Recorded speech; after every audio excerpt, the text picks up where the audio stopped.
Good morning class 8. So already I am starting my discussion with total internal reflection. So what I am telling, I am just giving you a glimpses. So if I in this medium I am increasing my angle of incidence more than the critical angle, the ray will be refracted in the first medium. So that is called total internal reflection. What are the conditions for this kind of reflection? First of all, remember, first condition is ray should travel from denser to rarer medium. This is the first condition and foremost condition.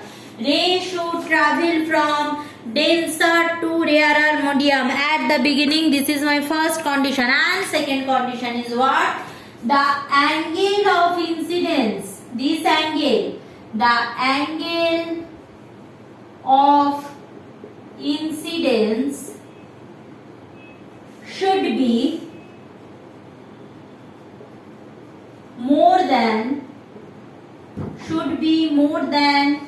the critical angle.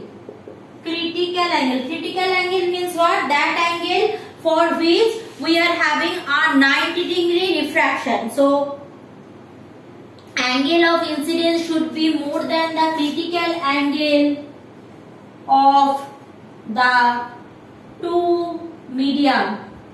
Clear? So if these two conditions satisfy, then obviously we will get the phenomena of total internal reflection. Now here is a point, that is critical angle of two media means critical angle is not a constant quantity. If you are changing the color of light, if you are changing the medium, type of medium, then obviously the value of critical angle will be changed. If I am changing the color of light and if I am changing the medium, so the critical angle will be not same. So for a certain medium, critical angle is a constant quantity, just like refractive index. Now why we are studying this whole things, that total internal reflection, critical angle and so many things? See, there is a reason. What is that reason? See, already in our nature we are always we view that phenomena of total internal reflection, but the problem is that we don't know that is the phenomena of total internal reflection. Today definitely I will show you few things, so from that you know that this is a phenomena of total internal reflection. Clear? So let's see those phenomena first, then carrying forward. See what you can see here. You can see a lotus leaf or a alum leaf, which is also called kochu pata or poddo pata. So when water droplets falls during rainy season on those leaves, we can see the water seems to be like a diamond, means it glitters very much. And also we can see that diamonds and other material, normally the stones which are using in our artificial jewelry, they are very glittering, means looks like means very shiny also. So why does this happen? So that these phenomena happen due to total internal reflection. Now how does this occur? That is the part of our discussion of today. Now why this kind of phenomena, the water on that alum leaf or lotus leaf very shiny, or diamond? Diamond means, suppose I am having this is not a diamond, this is artificial one. You can see this seems to be very shiny. You can see probably this seems to be very shiny. Okay, so normally in artificial jewelry always we are doing what? In case of artificial jewelry always you are getting this kind of shiny stones. So this kind of shiny stone, and we are using those stone in our everyday life. And actually whenever this stone developed or this stone cut properly in factory, they are utilizing the property of total internal reflection, so can be it shine. Let's see first how does it happen. So first we are considering that lotus leaf phenomena. So what is happening when water droplet falls on lotus leaf? Suppose this is your lotus leaf. Clear? Now water droplet falls on lotus leaf. This is the water droplet. Clear? Suppose this one is the water droplet.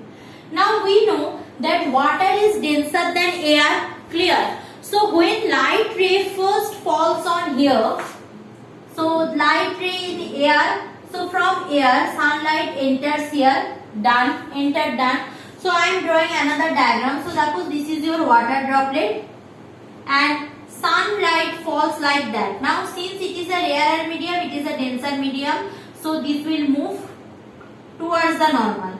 So after moving towards the normal, the refracted ray falls on this surface. Now the interesting thing happened.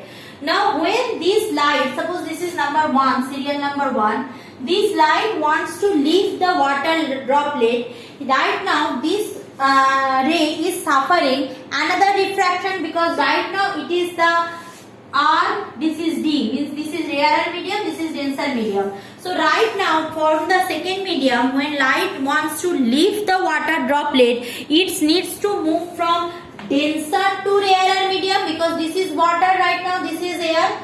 So when it is moving from denser to rarer medium, what is happening, that critical angle of the two medium is the angle of incidence for this ray is more than the critical angle of the two medium.